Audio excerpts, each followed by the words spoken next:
नताशाला वयाच्या 10व्या वर्षी कळलं की तिची नजर साधी नाहीये. ती म्हणते, माझ्याकडे 2 प्रकारची दृष्टी आहे. मी बटन दाबल्यासारखी माझी नजर बदलू शकते आणि मला समोरच्याच्या शरीरातील अंतर्गत अवयव, त्यांची हालचाल आणि आजार स्पष्ट दिसतात. आता ही नताशा म्हणजे एखाद्या सायफाय मूवी मधलं कॅरेक्टर आहे असं जर तुम्हाला वाटत असेल तर तुम्ही चुकताय.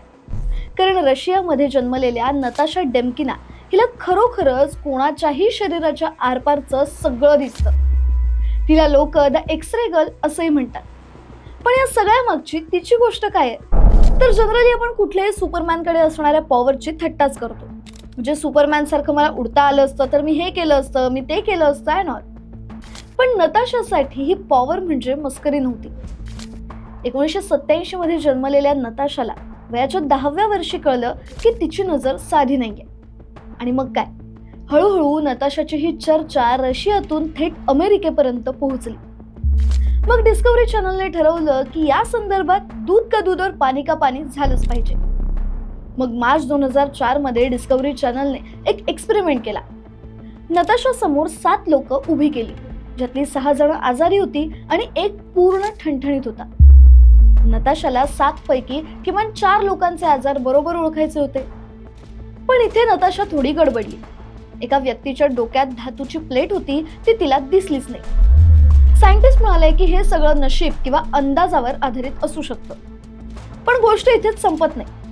मग पुढे काय होतं हे जाणून घेण्याआधी गाजावाजाला सबस्क्राईब करा आणि बेल आयकन क्लिक करायला विसरू नका. पुढे काही दिवसांनी द सन या पेपरच्या एका पत्रकाराने नताशाची भेट घेतली. या पत्रकाराचा मोठा अपघात झाला होता आणि त्याच्या पायात अनेक ठिकाणी लोखंडी स्क्रू आणि पिन्स बसवल्या होत्या. नताशाने त्याच्याकडे पाहिलं आणि एकही डाग किंवा खूण न बघता सांगितलं की तुझ्या हाडात इथे इथे स्क्रू बसवले. तो पत्रकार चकितच झाला, कारण एक्सरे रिपोर्ट शिवाय हे कोणालाही कळणं अशक्यच होतं.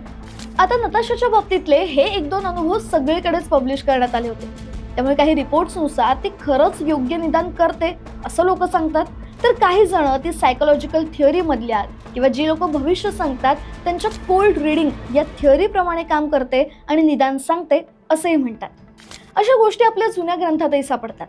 प्राचीन काळात अशा वैद्यांच्या कथा आहेत ज्यांना एखाद्या माणसाला केवळ बघूनच त्यांचे आजार कळायचे. चीनच्या इतिहासात सुद्धा अशा एका डॉक्टरचा उल्लेख आहे ज्याने राजाच्या डोक्यात ट्यूमर असल्याचं फक्त त्याला बघून ओळखलं होतं.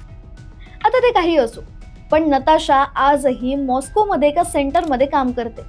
ती खरंच शरीराच्या आरपार पाहू शकते की नाही हा वादाचा विषय असूच शकतो. पण मला वाटतं की विज्ञानापलीकडेही अशा काही शक्ती नक्कीच अस्तित्वात आहेत. या सगळ्याबद्दल तुम्हाला काय वाटतं? नताशाकडे खरोखरच सुपर पॉवर आहे का, की हा फक्त एक भास आहे? आम्हाला कमेंट्समध्ये नक्की सांगा. आणि अशाच इंटरेस्टिंग गोष्टी जाणून घेण्यासाठी गाजावाजाला लाईक, शेअर, फॉलो आणि सबस्क्राईब करायला विसरू नका.